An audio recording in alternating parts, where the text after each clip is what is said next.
Hey everybody, today I want to give you some solutions for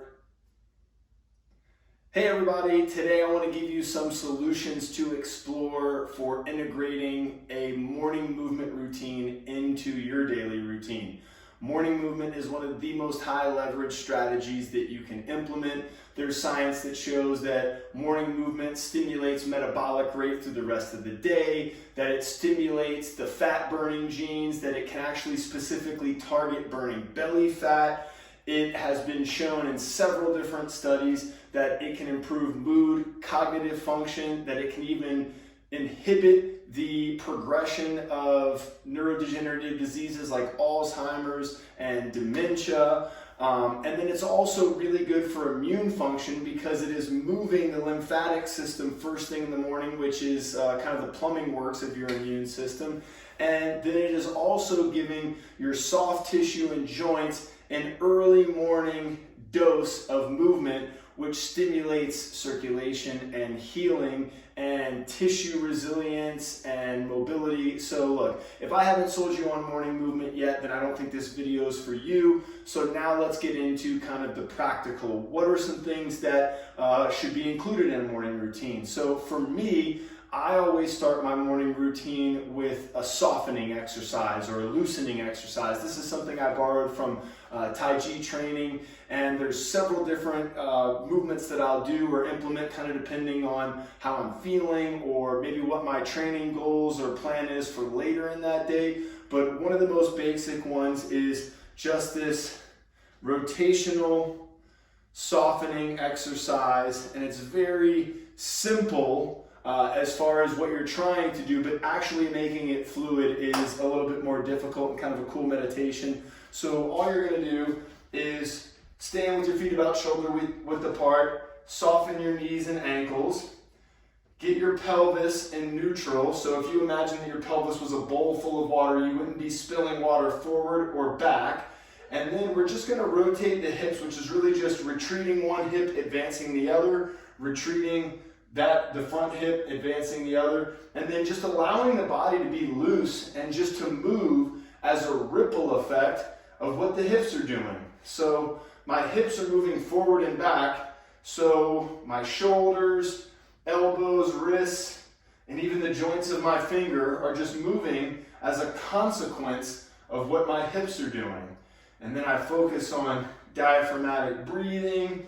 And when I'm doing this, I'm just trying to consciously scan relaxation and softening, letting tension just kind of melt down my body, finishing at a pool on my feet, which are rooted into the ground. So from this angle, you're just tall through the top of the head, long through the tail, rotating around the spine, hips are creating the movement, and the rest of the body is just relaxing. It's often been compared to like the other joints are a string of pearls, and if you were to wave a string of pearls like this, it would look like hopefully what my shoulders, elbows, wrists, and fingers look like right now. But it's all about softening and moving fluidly. So moving on to the next strategy, is what I call the spider stretch, but what a lot of people in the fitness industry call the world's greatest stretch. So there's a little sales for you right there. And it's just going heel under knee, straightening, extending the hip, straightening the knee, and then spending a little time in this position. And if you squeeze the glute here, you can help open up and relax the hip flexor. And one of the things that I do here, which is kind of like a little bit of secret sauce, is what I call internal stretching. And it's really just, in this case, I'm trying to lengthen my hip or lengthen my leg out through the bottom of this heel, while also lengthening my front leg out through the front of the knee. So I'm stretching myself in two different directions from the inside while I focus on filling up my belly with air. And then getting longer with each exhale. And I also love this position because there's so many awesome things we can do with spinal rotation to either side. Just make sure you keep the hip pointed at the ground. Exhale as you rotate. There's all these other positions that we can transition into as well from here, like, down to a knee and do some lateral spinal flexion, which brings me to the next thing that I want to show you, which is to normalize people doing old school PE calisthenics again. These are movements that can be so powerful for a morning movement routine because they build warmth, they get your heart rate up so we can get those metabolic benefits that I talked about earlier in the video, but because they're also gentle and can be easily modulated as far as intensity goes, so that we can start them off using them to kind of wake the body up and then get more vigorous so that we can really get the heart rate up and get a challenging, a short but intense little morning movement session that has all these brain and metabolic benefits. So there's tons you could think of, jumping jacks, high knees, stuff like that. But I'm gonna show you two today that are two of my favorites. One is this movement here, which is all about lateral spinal flexion. And lateral spinal flexion is something that so few people do, any in their training, any in their life, but it's so important because it's so good for the spine to move this way. And, as the saying goes, you're only as old as your spine feels. So if you do this kind of movement, rotational movement, lateral flexion, your spine is gonna feel very young. So in the beginning, what I'm doing is softening the knees, planting the feet, keeping the hips still here so that I can focus on the lateral spinal flexion.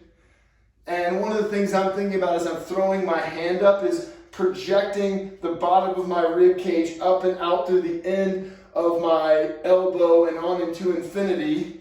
So I'm lifting that up, creating space between the hip and rib cage. Trying to be loose and relaxed with the arms, just like our loosening exercise from the beginning. And then as I get going, I can start to shift weight, get more dynamic, get the legs involved. I can start covering more distance.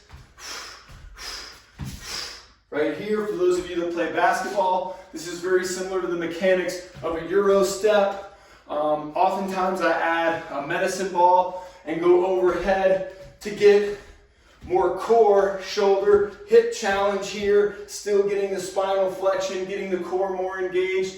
And this is something that is super practical for any kind of stop and start court sports, basketball, tennis, great for building that kind of strength and control. Another thing that I want to show you is in the back, I'm also going into internal rotation here.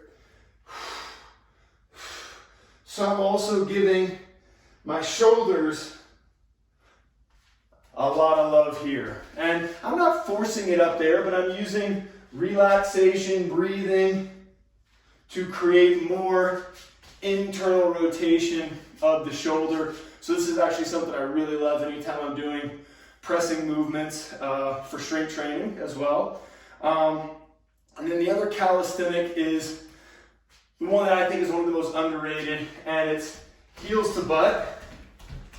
And the reason I think it's underrated, and the reason I always include it, is because it's activating the hamstrings, it's activating the posterior chain. It's also getting some of the hip flexor work, but we're getting the hamstring working in flexion in a way that's really functional for running, for recreation, for real life. And it's something that essentially gets turned off when we're sitting all day and we're not using it. Even people that have good training programs are getting a lot of, hip extension work, but they're not getting a whole lot of hip or knee flexion. So I like including these. They make my knees feel really good. They help me get my heart rate up. So I really enjoy those. And then another one, I'll give you a couple bonuses. I really like doing leg swings to open up the hips and also to challenge my balance first thing in the morning, which is going to be good for those neurological inputs that are gonna make our brains agile and keep us smart and enhance our mood. And then they're also really good for your hips. And then this is one of my favorites, is internal and external rotation, and just improving the movement here by being relaxed and giving the joint here that input, that healing medicinal dose of internal and external rotation to improve hip function, which is going to make your hips, knees, and back feel way better. And final bonus one that I'll give you today is a really high leverage, kind of bang for your buck movement. Super simple. You're going to be mobilizing the spine, working the hips, helping get your heart rate up if you're trying to get that metabolic boost. And it's super simple. It's just lunging with rotation. Lunging with rotation. Notice that I go forefoot first because I'm trying to be agile and athletic, as opposed to heel first, which can be a little jarring. So I want to go soft landing, rotate the shoulders, pop back, rotate the shoulders back. As I drop down, I rotate the shoulders, hips stay forward, rotate the shoulders, push back, shoulders go back to the start. Brace the core for impact. Try to land as soft and quietly as possible. Stay tall through the top of the head. Rotate the shoulders around the spine. Pop back. Get a little bit more dynamic as you get going. That way you can get your heart rate up, build a little bit more strength in the legs. I want you to implement these movements, explore, play with it a little bit, see what feels good, but more importantly, see how you feel through the rest of your day as a result of committing to morning movement. It's one of the most high leverage strategies that drive thriving health, mental, physical performance, and helping people achieve the body they envision, and just kind of maximizing the return on investment of your time and effort. If you're interested in putting together a more tailored morning movement routine, or learning more about other ancestral lifestyle principles that can be easily and practically integrated into a modern lifestyle, and other high leverage science-backed routines that heal the gut and optimize hormonal and metabolic health, please schedule a call with me. We'll talk strategy, we'll talk approach, and if the ancestral reset is a good fit for you, we'll get you started on it. If not, I'll still do my best to point you in the right direction. I hope to talk to you soon and hope you found this valuable.